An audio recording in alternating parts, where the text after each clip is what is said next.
ఈరోజు పెద్దలు సీనియర్ నాయకులు తెలంగాణ రాష్ట్ర ప్రభుత్వంలో డిప్యూటీ సీఎంగా చేసి సీనియర్ ఎమ్మెల్యేగా ఉండి ఈరోజు తనదైన పంతలో ఒక దళిత బిడ్డగా ఒక మాదిగ బిడ్డగా ఈరోజు డప్పు కొట్టుకుంటూ ఊరూరా తిరిగి ప్రజాసేవ చేసే క్రమంలో తనను అవమానపరిచి ఇబ్బందుల పాలు చేసి రకరకాల పాలిటిక్స్ చేసి తనను ఇబ్బంది చేసినటువంటి కడియం శ్రీహరి.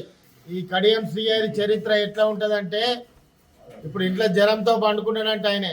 మరి జ్వరము ఏడికేలు వచ్చింది? కేసీఆర్ భయం పట్టుకున్నదా? ఉప ఎన్నికల భయం పట్టుకున్నదా? లేకుంటే నీ ఇంట్లోనే డాక్టర్లు ఉన్నారు, జ్వరం ఎందుకు తగ్గలేదు నీకు? మరి 3 రోజుల నుంచి అంటే మీ ఇంట్లో డాక్టర్, ఇప్పుడు ఎంపీ గారు డాక్టరే, మీ అల్లుడు గారు డాక్టరే, మరి ఎందుకు జ్వరం తగ్గలేదు? మాకు తెలుసా జ్వరం ఏందో. నువ్వు ఎవరితో ఏం మాట్లాడినావు ఎరికే. నువ్వు భయంతో ఆ జ్వరం వచ్చింది, నీకు ఆ జ్వరం బోధిగా. నీ మీద జ్వరం వస్తే సానుభూతి కాదు కదా, నీకేమైనా కూడా ఇక్కడ ప్రజలు సానుభూతి చూపించారు. దానికి ప్రధానమైనటువంటి కారణం నేను చెప్తా. 40 ఏళ్ళ నీ రాజకీయ చరిత్ర అని చెప్తున్నావు. నీ 40 ఏళ్లలో ఈ జిల్లాకి ఏం చేసినావో చెప్పు. కడియం శ్రీహరి జిల్లాకి చేసినా అని చెప్పు. విభజించు, పాలించు, అణగదొక్కు. అదే చేసి వాళ్ళ 40 ఏళ్ళు నీ కుటుంబం బతికింది తప్ప, నువ్వు బతికినంత తప్ప ఈ ప్రాంతానికి ఏం జరగలే. ఈ ప్రాంతంలో ఇది మొదటిసారిగా నేను చెప్పడం, చాలాసార్లు చాలా ఇంటర్వ్యూలో చెప్పాను.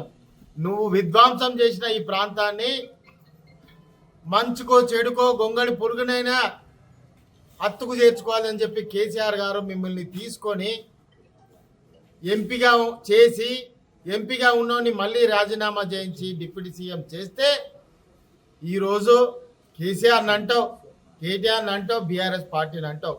నీకు పచ్చిగా చెప్పాలంటే తినేది మొగన్ సొమ్ము, పాడేది మిండల పాట పాడతాను నువ్వు కాదా? నువ్వు ఇప్పుడు ఎమ్మెల్యే ఏ పార్టీకి వెళ్ళైనావు? నువ్వు ఏ సింబల్ మీద అయినావు? నువ్వు రాజీనామా చేయి.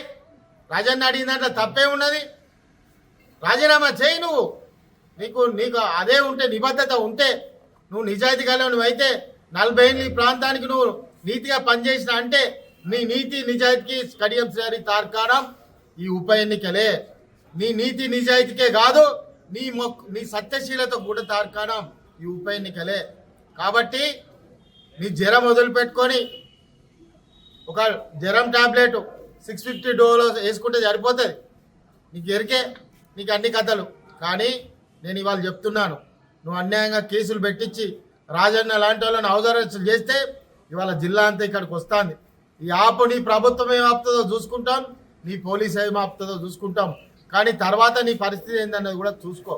మేము ఎందుకు ఈ మాట చెప్తున్నామంటే, ఇవాళ నువ్వు విద్యార్థులు అమరుల యొక్క త్యాగాల పునాదుల మీద తెలంగాణ, కేసీఆర్ యొక్క త్యాగాల మీద తెలంగాణ తెచ్చిన తెలంగాణలో అనుభవించింది నువ్వు పదవులను. కానీ ఈ ప్రాంతంలో అందరినీ అణగదొక్కుంటూ పోయింది నువ్వే. కాబట్టి ఒకప్పుడు ఇక్కడ ఈ ప్రాంతానికి ద్రోహం చేసిన వాళ్ళు ఏ విధంగా అయ్యో ఆ విధంగానే ప్రజాస్వామ్యబద్ధంగా నీ గన్పూర్ ఎన్నికలే ఇవాళ మీకు ఎజెండాగా, రెఫరెండంగా ఇవాళ గన్పూర్ ఎన్నికలు కాబోతున్నాయి. నువ్వు ఎందుకు ఇవ్వలేదు? నువ్వు సంజాయిషి ఎందుకు ఇవ్వలేదు స్పీకర్కు? నువ్వు కండ కప్పుకోలేదా? నీ కూతురు ఎంపీగా కాంగ్రెస్ బీఫామ్ మీద నిలబడలేదా? నీ కూతురు ఎంబడి నువ్వు కాంగ్రెస్ ప్రచారం చేయలేదా? నిజం కాదా? మరి ఎందుకు? నీకు నిజాయితీ లేదా? నీతిమంతుడు అన్నావు కదా, ఈ జిల్లాలో నాకంటే నీతిమంతుడు లేరన్నావు కదా, నాకంటే పెద్ద నాయకుడు లేరన్నావు కదా, నాకంటే ఎవరు గొప్పలు లేరన్నావు కదా. నీ గొప్పతనం ఎక్కడ పోయింది? నీ నాయకత్వం ఎక్కడ పోయింది? ఇవన్నీ ఎక్కడ పోయినాయి? దాంట్లో తప్పే ఉన్నది. నీ సత్యశీలత నిరూపించుకోని చెప్తున్నారు కదా, నిరూపించుకోవడానికి నీకు ఎందుకు భయం అవుతున్నది? ఇవ్వో లెటర్. నువ్వు ఎందుకు ఇవ్వవు? అడుగడుగున నిన్ను వెంటాడతాం చెప్తున్నా. ఇవాళ రాజన్నను ముట్టుకున్నావు కదా, అడుగడుగున వెంటాడతాం నిన్ను. నువ్వు తిరిగి నీ కాన్స్టిట్యూన్సీలు ఎట్లా తిరుగుతావో, ఏం చేస్తావో మేము కూడా దానికి పెడతాం. మేము అన్ని టీమ్స్ని పెడతాం. నువ్వు చేసిన ఇవాళ నీ ఇందిరమ్మ ఇండ్లేవి, నీ 2500 ఏవి, నీ తులం బంగారం ఏది, నీ 4000 ఏవి, ఇవాళ నీకు రైతులకు ఎరువులేవి. నీ చేతనైతే రైతులకు ఎరువులు ఇప్పి నీ పల్లెలలో బాపోదాం. నువ్వు ఎట్లా తిరుగుతావో చూస్తాం.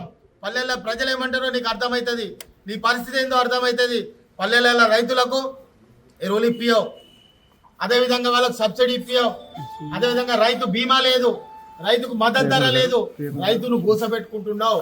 నువ్వు ఏ పార్టీలో ఉన్నావు, ఏం కూసబెట్టుకుంటున్నావు, ఏ పార్టీలో ఉండాలో ఆ పార్టీలో ఉంటావు. నీకు తెలివి అనుకుంటున్నావా, అతికి తెలివి అనుకుంటున్నావా, అందరికి తెలివి లేదనుకుంటున్నావా? నువ్వు చేసే ప్రతి తప్పు కడియం శ్రీ అని ప్రజలు గమనిస్తారు.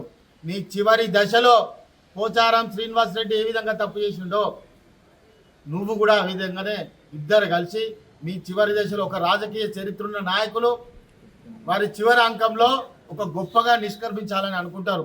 నీ నిష్క్రమణ ఏ విధంగా ఉంటుందంటే ఒక రావణాసురుని నిష్క్రమణ కాబోతుంది. ఆ రావణాసురుని నిష్క్రమణ ఈ జిల్లా అంతా ప్రజలు చూలోచించాలి. ఈ జిల్లా ప్రజలందరూ కూడా ఆలోచిస్తారు. ఆ నిష్క్రమణ కూడా అంత గొప్పగా నిష్క్రమణ చేస్తాం. అదే గన్పూర్ ఉప ఎన్నికలను కూడా ఈ సందర్భంగా చెప్తాం.